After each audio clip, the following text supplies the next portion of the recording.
Shine your light now. This time it's got to be good. You get it right now, yeah. 'Cause you're in Hollywood. 'Cause you're in Hollywood.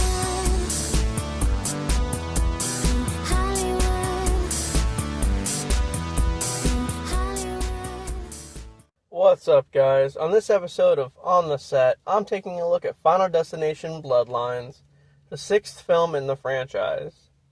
Back in the late 1960s, a girl named Iris and her fiancé Paul are at the grand opening of the Skyview Restaurant Tower, which is a huge tower that kind of looks like the Seattle Space Needle. All of a sudden, in typical Final Destination fashion, she has a premonition that a chain of events cause a gas leak, which leads to the restaurant exploding and killing everybody. We then jump to 56 years later. Iris's granddaughter Stefani is having nightmares about the same restaurant explosion.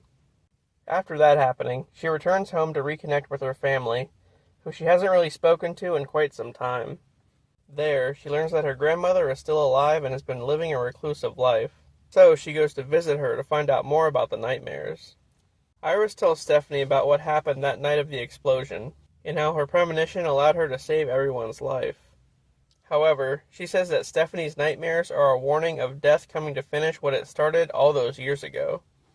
She gives Stefani a book that she's been writing in, which tracks the deaths of all the people who were there that night at the restaurant. But just then, a weather vane falls from the roof and kills Iris. Later on, at Iris's funeral, Stefani looks through the book and sees that her family members are going to start dropping off pretty quick. So, she races over to her cousin's house where her family's having a barbecue. And, as to be expected, another chain of events causes Stefani's Uncle Howard to trip and he gets his head shredded by a lawnmower. Stefani tries to warn the others of what's going on, but none of them seem to take it seriously. That night, Eric, Stefani's cousin, is at his tattoo shop when he nearly gets burned by a fire that occurs. After another family member dies, Stefani's aunt finally believes her and helps her to track who will die next. This leads them to William Bludworth, the mortician from the first movie, who was actually a child when the restaurant exploded back in the 60s.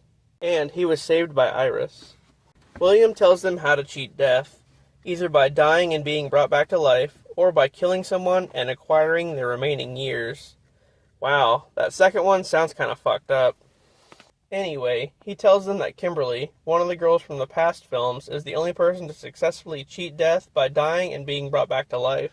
So, they try to help Eric cheat death, but he ends up dying anyway by getting smashed by a wheelchair near an MRI machine. Then, Stefani, her brother Charlie, and their Aunt Darlene go to Iris's cabin, the only place that seems to be safe. But, on their way, they nearly die when their RV explodes. Following this, Darlene saves Charlie, but she ends up dying in the process. Meanwhile, Stefani is drowning, but she gets saved by Charlie. So, Stefani and Charlie seem like they finally cheated death. 1 week later, they're at Charlie's senior prom looking back at all the stuff that just happened, when they suddenly realize that Stefani never actually died, she was only unconscious. Just then, a chain of events cause a train to derail, which ends up crushing Charlie and Stefani underneath a bunch of logs. The end. Wow, this one was pretty good. What another great entry in the franchise. It looks like Stefani almost cheated death, but in the end, it still got her. Also, this was Tony Todd's last film. He's a true horror legend.